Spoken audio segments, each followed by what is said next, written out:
Hey,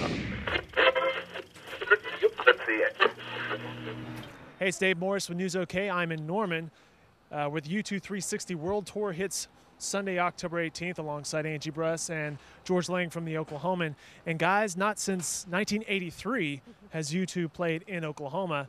And as you can see behind us, it is going to be quite the big spectacle. We spoke with some of the U2 production staff today. What did they tell us? Yeah, we spoke to the tour director and the production manager, and this is amazing. As you can see behind us, and you're going to see some of this video of what we're expecting. They said this is going to be the best show that you've ever seen, and I am excited. I kind of believe them. What do you think, George? Yeah, absolutely. I mean, we talked to the production director, Jake Berry, who told us basically that while he worked on the Bridges to Babylon tour for the Rolling Stones, which was here in 1997, the last major production that was here at this stadium, and he said that this undertaking just dwarfs that. Mm-hmm. And anybody who was there says that can tell you that that was a huge undertaking. So people are going to be amazed at what they see. And I mean, as you can tell from looking at this superstructure that they built, this giant so-called claw, I mean, it's the kind of thing that you can see from miles away. Mm-hmm. People are going to be just bowled over by this. Yeah, and they said it kind of has a space age look and feel to it, right. Kind of alien,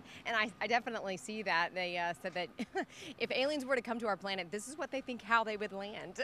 I think one of the amazing things about this is that as the tour director told us, you're going to be, no matter where you are in the stadium, you're going to get a good view of this. It's been built in the round, hence the 360. So the members of the band, the members of U2 are going to be trotting around this circular stage, and if they're on one side of the stage and you can't see them in person, well, the camera's going to get them. So that you're going to be able to, constantly see the action no matter where they are. Yeah, and they said that the audience defines a lot of how, how well the show is.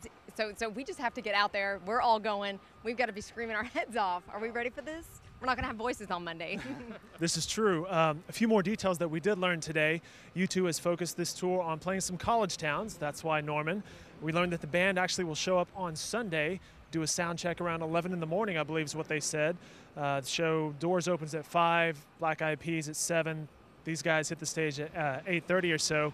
George, we were just talking about that Rolling Stone magazine and how they kind of reinvented themselves as biggest band in the world, and do they still have that status? Yeah, absolutely. I mean, what we were talking about is back in 1997 they had the Pop Mart tour, which was the last major stadium undertaking, and but the album itself was a disappointment, both artistically and commercially. Well, in 2000 they came back, and Bono, it's a well-known quote. He said, "We're reapplying to be the biggest band in the world," and they came out with All That You Can't Leave Behind. The subsequent albums after that, How to Dismantle an Atomic Bomb, and the latest one, No Line on the Horizon, they've had that big U2 sound. They're quintessential U2 sounding albums, and so so absolutely, there really aren't any bands that can do this right now. One of the things that's talked about is that a lot of the big artists that we see, they go with just screen sets, where you see a big screen and they can change it up from song to song. Well, this is one of the few bands that can get away with something that looks like it could transport you into space. So this is in a category by itself. Yeah, and some advice they said: arrive early, parking wise and all of that. Get here early and enjoy the show, have a good time. Fortunately, it's not going to be raining. It looks like this weekend it's good, but they said they actually have some rain screens, something like that come up. So just in case it does cloud over and look like it's going to rain all of a sudden, they have some precautions for that. They haven't had to use it yet, yes. though. So here's hoping, but it looks like the weather's going to be great. So. Yay. Forecast for tomorrow's in the 60s. That means tomorrow night will probably dip down into the upper 50s. One last question for you guys. Favorite U2 song? Favorite U2 song?